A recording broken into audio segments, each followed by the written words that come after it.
Well, hello, everybody. This is Pastor Jay, and we're coming to you today from the Vicarage to do our Thursday Digging Deeper devotional. And we have been digging deeper into the book of Romans, and we're in chapter 1, verses 8 through 10, which reads, "First, I thank my God through Jesus Christ for all of you, because your faith is being reported all over the world.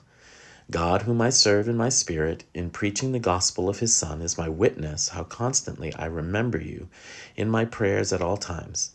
And I pray that now at last, by God's will, the way may be opened for me to come to you."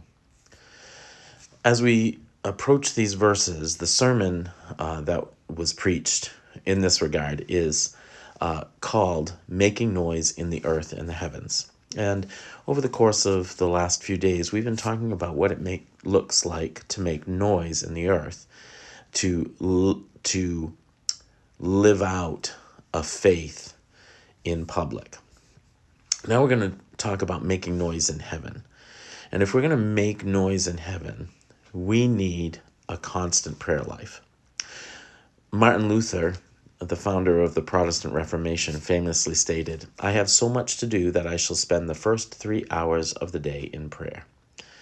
John Wesley, the founder of the Methodist Church, devoted at least 2 hours a day to prayer, often rising early, and maintained the routine even into his 80s.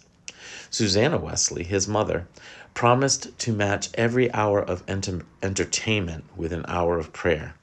Despite caring for 19 children, she managed a disciplined 2-hour daily prayer routine. George Whitefield prayed at least 3 hours a day. Adoniram Judson prayed 7 times a day. Mother Teresa structured her day around 2 hours of daily prayer, starting and ending with it. And John Welch, a Scottish preacher, often spent 7 to 8 hours in prayer, frequently in the middle of the night. Prayer is very important to the forward move of the church. What are you doing in the work of prayer today to make noise in heaven?